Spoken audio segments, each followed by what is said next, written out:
It was supposed to be a simple stop, a quiet morning in Arlington, Virginia, just outside the Pentagon. Lieutenant General Aurora Jackson, the highest-ranking black woman in the U.S. military, had just finished a classified briefing. Dressed in civilian clothes, she drove her new black Escalade with government plates into a gas station off Route 1. She noticed the patrol car before the lights came on. Two young white officers, full of pride and prejudice, eyed her suspiciously. Officer Brent Cole nodded toward the SUV. "That's a stolen vehicle if I've ever seen one," he muttered. "No way she owns that," Officer Darren Fox agreed. They flipped on their lights and blocked her in. Jackson didn't flinch. She had faced Taliban fire, led special ops in Syria, commanded thousands. Calmly, she stepped out with ID in hand. "Morning, officers. Something wrong?" Cole sneered. "Out of the vehicle. Hands where I can see them. I'm a lieutenant general in the U.S. Army." "I think there's a misunderstanding," she said, offering her Pentagon-issued ID. Fox snatched it without looking. "Fake! You people are getting good at this." Before she could respond, Cole spun her around and cuffed her. Gas station customers began recording. A woman yelled, "She didn't do anything!" Jackson stayed composed. "You're making a mistake. I suggest you verify that ID." They shoved her into the cruiser. Inside, she tapped the emergency button on her smartwatch, triggering a Pentagon-level alert. Back at headquarters, alarms blared. One look at the GPS and identity was enough. Minutes later, 4 black SUVs tore into the lot. Agents with earpieces leaped out. Secret Service, Pentagon security, and others. Fox turned pale. "Where is Lieutenant General Jackson?" a voice boomed. Cole stammered. "She's in the back. We thought—" A Pentagon official yanked open the cruiser. "Ma'am, we're so sorry." The cuffs came off. Jackson stepped out, rubbing her wrists. "You just handcuffed a decorated general, on camera. Ignored federal ID. Do you know what that means?" Fox tried to speak. She ignored him. She called, "Connect me to the Secretary of Defense." On camera, she gave a calm, clear repeat. "Unlawful detention, racial profiling, abuse of power. I want their badges, and I want oversight on this department." The fallout was fast. Both officers were suspended within the hour, fired within the week, publicly disgraced. Internal Affairs launched an investigation. General Jackson returned to work the next day, head high. But her story sparked national reckoning. Next time someone doubted her, they remembered one call could end careers, and she wasn't afraid to make it. 2 days later, the footage had gone viral. News anchors, podcasts, and social media buzzed with outrage. Hashtag General Jackson, hashtag racism in uniform, hashtag all from the cruiser. But Jackson wasn't done.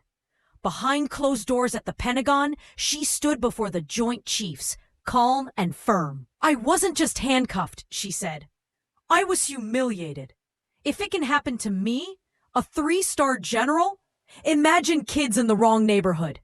No stars, no rank, no voice." Silence followed, then nods. General Marcus Hadley, chairman of the Joint Chiefs, leaned forward.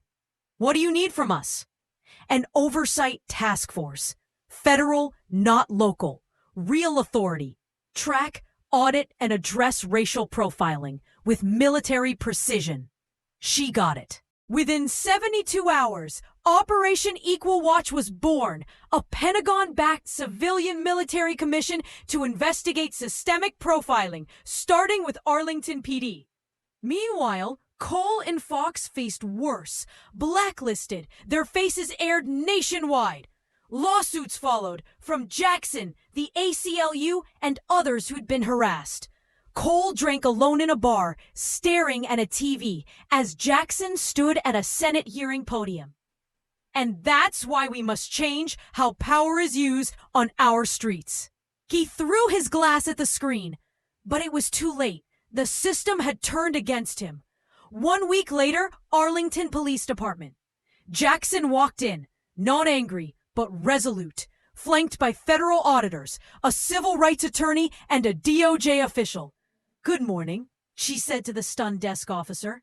"I'm here for the records, all of them." Captain Weathers, an old-school cop, confronted her. "With all due respect, ma'am, this is a witch hunt." Jackson stepped closer. "No, Captain. This is a cleanup." Behind her, the feds began collecting files. Internal rot was being exposed. Final scene, a national TV interview. The anchor asked, "You turned a moment of abuse into a movement. What do you want people to remember?" She smiled. "That silence is no longer an option. The uniform I wear doesn't protect me from racism, but it gives me the power to fight it. And I will." As applause filled the studio, somewhere a young black girl whispered to the screen, "That's who I want to be." 6 months later, Chicago, Illinois. The wind was sharp, but change was coming. Under Operation Equal Watch, teams were moving into cities with high-profile complaints. Chicago, Atlanta, St. Louis, Newark. Arlington was the first domino. Most cities didn't come willingly. At the helm, General Aurora Jackson, no longer just a commander, now a symbol. Civil rights groups called her the Iron Rose. Some lawmakers called her dangerous. She didn't care. That day, she stood inside Chicago's historic 12th precinct, face to face with Commissioner Bradley Merton, a veteran of 5 mayors and 3 federal probes. "You may wear stars, but this isn't a battlefield," he smirked. Jackson stepped forward. "You're wrong. This is the most important battlefield." Accountability. Behind her, body cams activated, subpoenas rolled out, sealed files opened. Merton tried to object until her team dropped a stack of complaints. Over 140 in 5 years. None resolved. "You looked away for years," she said. "Today, look me in the eye." Flashback. Afghanistan, 2011. A younger Jackson, bleeding, under enemy fire, dragged 3 men from the kill zone. 1 died, 2 lived. The radio had gone silent. She crawled through dust, grabbed the mic. "This is Jackson.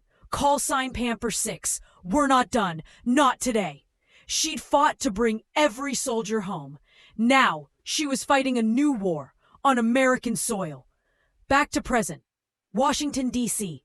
Congress was divided. Some cheered her. Others called her a threat. One senator moved to defund her task force. Big mistake. She entered the Senate hearing with her ribbons on and 2 black veterans at her side. One wrongfully jailed. The other paralyzed by a brutal arrest.